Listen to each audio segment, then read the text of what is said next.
You know what's strangely easy to admire and quietly exhausting to be? The person who is always fine with everything. The one who says, whatever works for everyone.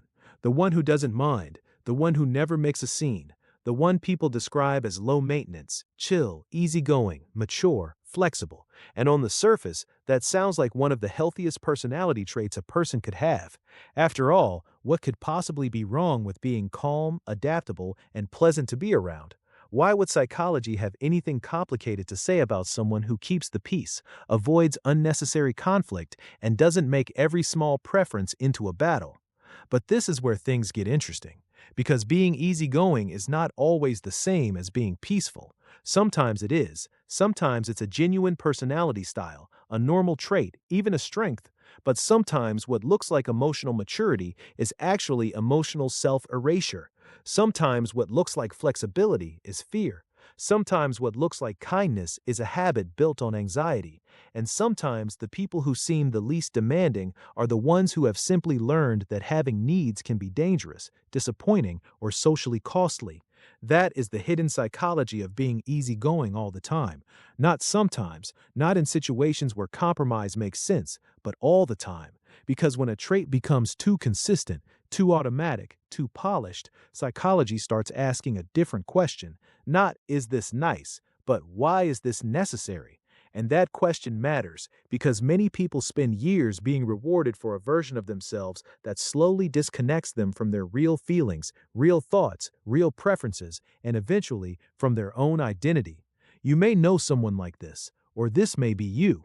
You get asked where you want to eat and your mind goes blank. You're invited somewhere you don't want to go, and somehow you still say yes.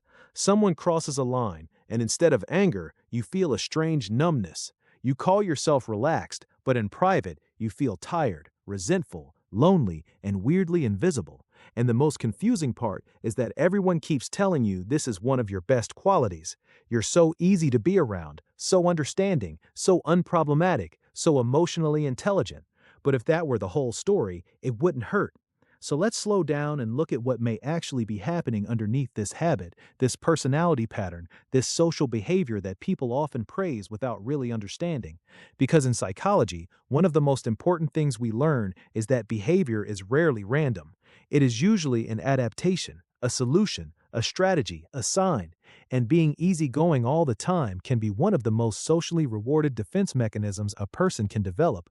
To understand why, we need to separate two things that often get confused. The first is healthy flexibility. The second is self-silencing.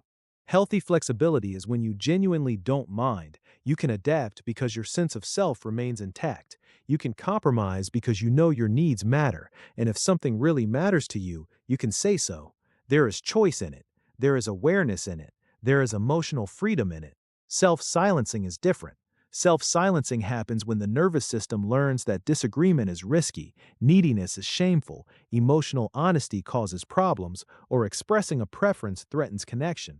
In that state, a person may stop asking, "What do I want?" and start asking, often unconsciously, "What will keep everything smooth?" That may look calm from the outside, but inside, it can be full of low-grade anxiety. Psychology has studied related patterns under different names: people-pleasing, conflict avoidance, fawning, anxious attachment, rejection sensitivity, self-abandonment, excessive agreeableness, and learned compliance. These are not all the same thing, but they overlap in powerful ways. One especially useful concept comes from attachment theory, originally developed by John Bowlby and expanded by many others. Attachment theory suggests that our early relationships shape how safe we feel expressing needs, setting boundaries, and depending on others. If love felt conditional, inconsistent, or easily withdrawn, a person may learn to maintain connection by becoming undemanding. In other words, easygoing may begin as a very intelligent adaptation.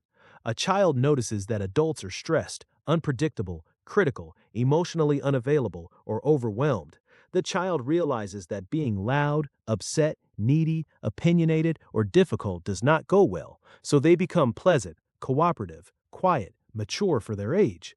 They read the room, they adjust, they don't ask for too much, and because this behavior makes life smoother for everyone else, it often gets praised. What a good kid! What an old soul! What an easy child! But psychology has a habit of asking one uncomfortable question after another.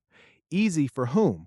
Because when people say someone is easygoing, they may actually mean this person does not force others to deal with discomfort.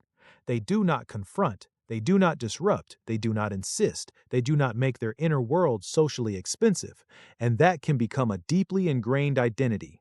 This is where the hidden part begins. Many people who are easygoing all the time are not consciously pretending. They are not lying. They may sincerely believe they are just naturally relaxed, and sometimes they are, partly. But over time, chronic adaptation can become so automatic that self-suppression no longer feels like suppression. It just feels like personality. That is one of the most fascinating things in psychology. Repeated behavior becomes identity. Survival strategies start feeling like character traits, and what was once a temporary adjustment becomes who I am. This is why some people have enormous difficulty answering simple questions about themselves. What do you want? What bothers you? What do you actually enjoy? What are your boundaries? What makes you angry? They don't know. Not because they are shallow, not because they are indecisive in some moral sense, but because their attention has been trained outward for so long that their inner signals have gone quiet. This connects to something psychologists sometimes discuss through the idea of self-concept clarity. Self-concept clarity refers to how clearly and consistently a person understands their own beliefs, values, preferences, and identity. People who spend a lot of energy adapting to others can develop a blurrier sense of self because their behavior is constantly organized around external harmony rather than internal alignment. So the question becomes, if you are always easygoing, are you actually at ease? Those are not the same thing. A person can appear calm while suppressing irritation. A person can sound agreeable while feeling lonely. A person can be socially skilled while emotionally disconnected from themselves. A person can avoid conflict so successfully that they never realize how much resentment has been accumulating in the background. And resentment is one of the most common hidden emotions inside chronic, easygoing behavior. Not dramatic rage, not explosive bitterness, often just a quiet heaviness, a feeling that people don't really know you, a feeling that you are constantly adapting while others remain comfortably themselves, a feeling that your kindness is expected but not truly appreciated, a feeling that everyone experiences you as comforting but very few people ask what it costs you to be that way. This is why some easygoing people eventually withdraw. They become distant, fatigued, hard to reach, not because they stopped caring, but because they have spent too long participating in relationships where their own emotional reality was secondary. And here, another psychological concept becomes useful: the fawn response. Most people know fight, flight, and freeze, but many psychologists and trauma-informed clinicians also talk about fawning.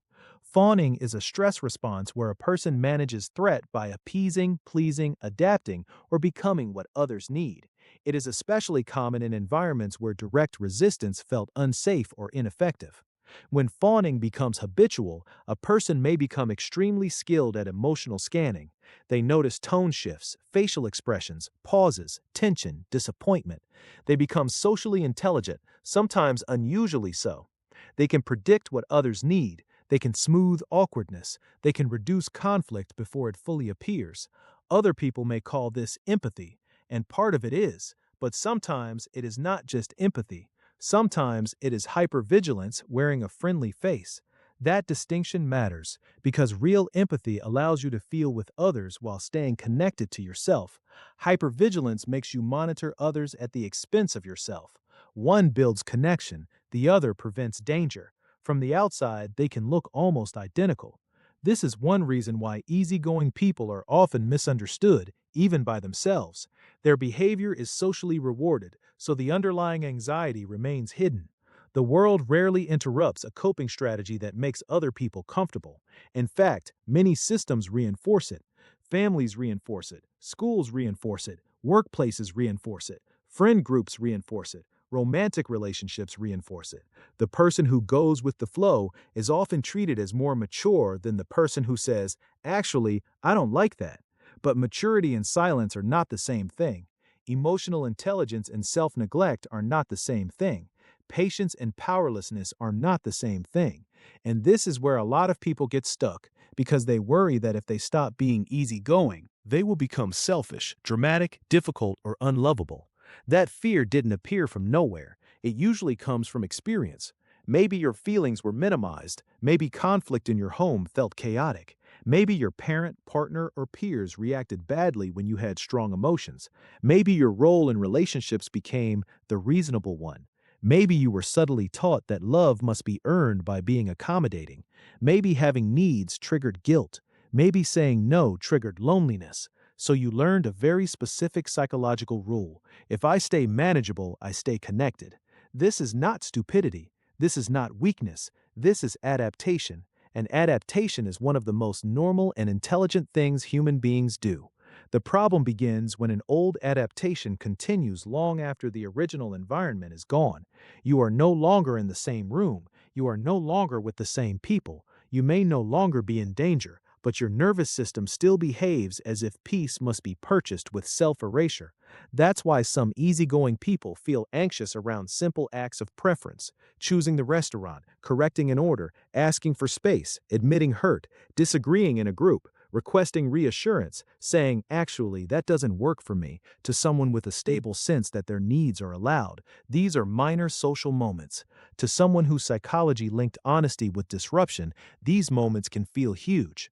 This also helps explain why easygoing people often struggle with delayed emotions. They don't feel upset in the moment, they feel it hours later, or days later, or only when they are alone. At the time, the priority is regulation of the social environment. Keep things smooth, don't create tension, stay pleasant, handle it later. But later often never really comes, or it comes as overthinking, emotional numbness, exhaustion, passive resentment, or unexplained sadness. This is one reason chronic easygoing behavior can be associated with anxiety and low-grade depression. Not because being nice causes suffering, but because ongoing self-disconnection does. When your real reactions are repeatedly overridden, your internal world can start to feel far away. The body still keeps score. The mind still records the mismatch. You may call yourself calm, but your body may be carrying stress. You may say you're fine, but your sleep, energy, or mood may be telling a different story. There is also a quieter issue here involving self-esteem.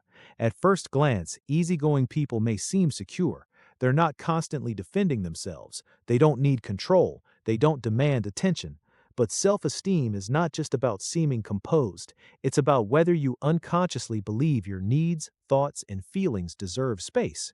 If you can only be accepted while minimizing yourself, your self-esteem may become conditional. I am valued when I am convenient. I am lovable when I am easy. I am safe when I ask for little. I belong when I take up less room. That belief can become so deeply embedded that even generous, loving relationships feel uncomfortable. Why? Because receiving care requires a person to believe they are allowed to have weight, need, complexity, and impact. And many easygoing people are very comfortable giving care, but deeply uneasy receiving it. They don't want to burden anyone. They don't want to be too much. They don't want to seem needy. But what sounds like humility can sometimes be shame, and shame is one of the central emotions in this pattern. Not always obvious shame, often hidden shame, the kind that whispers, "Your feelings are inconvenient, your anger is unattractive, your needs are embarrassing, your limits will disappoint people." This can create a very particular kind of loneliness. You are surrounded by people. People may even like you very much, but they know the edited version of you, the smooth version, the socially optimized version, the version with softened edges. So connection happens, but full recognition does not. And human beings do not only need approval, we need to feel seen. This is why some people who are always easygoing eventually have a strange realization. They have relationships, but not enough places where they can completely relax into themselves. That is not a small thing. That is a deep psychological hunger. Now, to be fair, not every easygoing person is secretly distressed.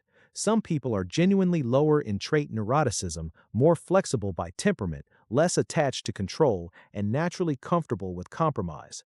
Personality psychology, especially the Big Five model, would describe some of these people as high in agreeableness and low in emotional volatility. That is real. Temperament matters, biology matters. Some people really are more relaxed, but even then, the key distinction remains this. Can you stop being easygoing when something matters? Can you access anger, Can you express disappointment? Can you set boundaries? Can you tolerate being misunderstood? Can you survive someone else's disapproval without immediately abandoning yourself? If yes, then your easygoing nature is probably a strength. If no, then what looks like a trait may actually be a protective habit. And this is where the hidden psychology becomes incredibly important, because many people never question socially rewarded habits until the consequences become severe. Burnout, resentment, identity confusion, unequal relationships, chronic indecision, emotional numbness, explosive anger that seems to come out of nowhere, a sense that life is happening around you but not fully through you. Sometimes the most low drama person in a group is carrying a great deal of unprocessed emotion simply because they have nowhere to put it. There is also a cognitive side to this. When someone repeatedly deprioritizes their own preferences, they can gradually weaken the mental habit of consulting themselves. Preferences are like muscles. Boundaries are like muscles. The ability to notice, I don't like this, gets stronger with use and blurrier with disuse. So if you have spent years adapting, you may genuinely struggle to detect your own reactions in real time. This is not because you are broken, it is because your attention has been trained elsewhere. Many people in this pattern become more fluent in other people's emotions than their own. They can tell when someone is uncomfortable within seconds, but ask them what they're feeling, and they may answer with thoughts instead. I'm just tired. I'm overthinking. It's not a big deal. It doesn't matter. I'm okay with whatever. Sometimes that is true. Sometimes it is a reflex, and reflexes are powerful because they bypass deliberate thought. This is why awareness matters so much. Not to turn every easygoing person into a confrontational one, not to pathologize kindness, not to suggest that compromise is unhealthy, but to restore choice. Because real peace requires choice, real kindness requires self inclusion, real maturity includes the ability to disappoint people when necessary. That last one is difficult, especially for people whose psychology equates disapproval with danger. But one of the most important signs of emotional growth is the ability to remain connected to yourself even when someone else is uncomfortable. Not cruelly, not defensively, not with superiority, just honestly. A boundary is not aggression. A preference is not selfishness. A no is not a betrayal. A feeling is not a problem to fix. And yet, for many easygoing people, these normal acts can feel like violations of an old social rule book written in childhood, reinforced in adolescence, and polished in adulthood. So, what does it look like to repair this pattern? It usually does not begin with dramatic confrontation, it begins much smaller, noticing. Noticing how quickly you say, I don't care. Noticing when your body tenses before you agree. Noticing the tiny disappointment you swallow. Noticing the delayed resentment after being nice. Noticing how often your so called flexibility appears only in one direction. That last part is important. If you are always the one adapting, that is not balance, that is a pattern. The next step is learning to ask a question that may feel surprisingly unfamiliar. What do I actually want? Not what is best, not what is easiest, not what causes the least friction. What do I want? At first, the answer may be faint. That is normal. A neglected inner voice rarely returns at full volume. Then comes tolerating the discomfort of expression. I'd rather not. I actually prefer this. That didn't sit right with me. I need time. I'm not available. I know it seems small, but it matters to me. These are simple sentences. Psychologically, they can be enormous because every time you say them, you are not just communicating, you are revising an old emotional map. You are teaching your nervous system that honesty does not automatically destroy connection. You are teaching your self-esteem that your inner world is real. You are teaching your relationships what it costs to know you truthfully. And yes, some people may resist. That is part of the hidden psychology too. When someone has benefited from your endless flexibility, your boundaries may feel to them like a personality change. They may say you are more distant, more sensitive, less easy to be around. But often what they really mean is this: you are no longer making yourself invisible for my comfort. That can be a painful realization, but it is also clarifying, because the right relationships do not require your disappearance. They can survive your preferences, they can survive your no, they can survive your complexity. In fact, they usually become healthier because of it. There is a subtle but powerful shift that happens when a person stops performing ease and starts practicing authenticity. They may initially feel more awkward, more anxious, less polished. But over time, something deeply stabilizing begins to emerge: self-trust. And self-trust changes everything. When you trust yourself, you no longer need to constantly scan the social world for permission to exist as you are. You become less reactive to guilt, less controlled by other people's moods, less likely to confuse peace with silence, less likely to call self-abandonment maturity. You start to understand that your emotions are not obstacles to connection, they are part of it. Your anger may be a sign, your discomfort may be a sign, your hesitation may be a sign, your exhaustion may be a sign. Psychology is often less about judging these feelings than learning to interpret them. What is this behavior protecting? What does this habit prevent? What does this emotion know that my social mask does not? When you ask those questions honestly, easygoing stops being just a compliment and becomes something more useful: information. Maybe it really is your temperament. Maybe it is partly your temperament and partly your adaptation. Maybe it is a beautiful strength that has been stretched too far. Maybe it is a survival style that once kept you safe and now keeps you small. Whatever the answer is, understanding it matters, because there is nothing wrong with being gentle, nothing wrong with being calm, nothing wrong with being cooperative, thoughtful, socially aware, or kind. The issue is not kindness. The issue is whether kindness includes you. If your easygoing nature is real, it should be spacious enough to hold your own needs too. If your peace is healthy, it should not require chronic self-betrayal. If your relationships are safe, they should make room for your full humanity, not just your most convenient traits. And if any of this feels uncomfortably familiar, that does not mean you have failed. It does not mean your personality is fake. It does not mean every past relationship was false. It simply means there may be more of you underneath the version that learned how to stay smooth, pleasant, and easy to love.